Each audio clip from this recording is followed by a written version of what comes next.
Jena, une ville de 111 000 habitants. Elle est la toute première commune d'Allemagne à avoir imposé le port du masque obligatoire dans les transports et les magasins. La mesure est désormais valable aussi en classe. Bonjour messieurs, dames, bienvenue dans la classe. Ces élèves de terminale retrouvent leur professeur de français après 7 semaines de confinement. Tous doivent se protéger la bouche et le nez. Il faut s'habituer parce que la respiration est très différente, je pense. Il faut aussi que les fenêtres soient ouvertes de temps en temps. En total, ça va, mais c'est dur de respirer parfois et il fait chaud, mais on s'habitue. Dans le lycée, impossible d'échapper à cette nouvelle règle. On a mis ces affiches partout dans les couloirs pour que tout le monde comprenne bien que c'est important. Jena est-elle un modèle à suivre pour l'ensemble du pays? Dans la ville, en 4 semaines, seuls 3 nouveaux cas de Covid-19 ont été détectés. Ailleurs en Allemagne, le déconfinement est également enclenché. Salons de coiffure, commerces, parcs, musées ont rouvert avec des règles différentes selon les régions. Dans le métro de Berlin, le port du masque est obligatoire. On peut en acheter en tissu dans des distributeurs. Ici, pas de contrôle, ni d'amende. Les autorités en appellent au civisme des passagers. Nous devons tous ensemble faire un effort. C'est grâce à cela que nous pourrons revenir au plus vite à une vie normale. Mais dans la rue, cet effort n'est pas forcément du goût de tout le monde. Devant ces boutiques, les clients ne gardent pas toujours leur distance.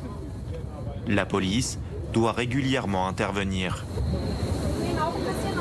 Est-ce que vous pouvez rester éloigné, s'il vous plaît? Au bord de ce canal, c'est même la foule des grands jours. Pour Sophie et ses amis, les gestes barrières ne sont qu'un lointain souvenir. Au début, je suivais bien les règles, mais là, comme tout le monde, je me suis un peu relâchée. Je n'ai pas peur du virus, et puis le confinement, c'était vraiment trop pénible. Ce relâchement inquiète les autorités sanitaires. Depuis que le déconfinement a commencé il y a 2 semaines, le taux d'infection est reparti à la hausse. Alors dans cet hôpital, on se prépare. Nous suivons Johannes, un médecin du service réanimation. Nous allons entrer par le sas dans la chambre d'un patient atteint du Covid-19. Ici, seuls 4 patients sont traités pour le Covid-19. Ils sont sous respirateur. Le service peut en accueillir 12 fois plus. Johannes l'assure, l'hôpital est largement prêt à subir une deuxième vague potentielle. En Allemagne en général, on a pas mal de capacités aux soins intensifs qui sont libres en ce moment. Et ici à l'hôpital aussi, on a essayé d'augmenter les capacités. Donc on est préparé, mais bien évidemment, on espère que ça n'arrivera pas. Pour éviter un nouvel afflux de patients atteints du Covid-19, en plus des structures hospitalières, l'Allemagne mise sur les tests. Plus de 800 000 sont effectués par semaine. C'est 4 fois plus qu'en France actuellement. Cette entreprise spécialisée dans le traitement des maladies génétiques rares s'est adaptée pour produire des tests à grande échelle.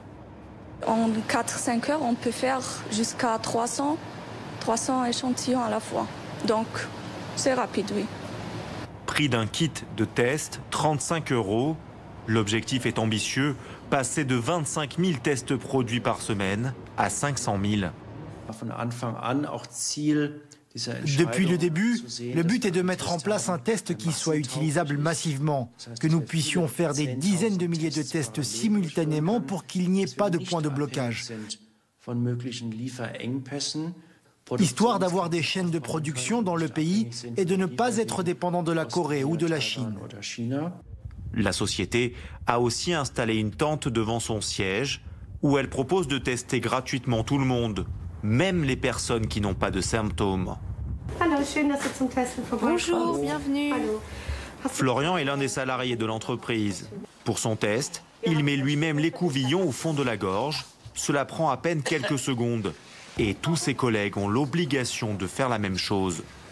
On fait tester tous les salariés 2 fois par semaine. Tous les 4 jours, on a donc les chiffres des contaminations qui tombent.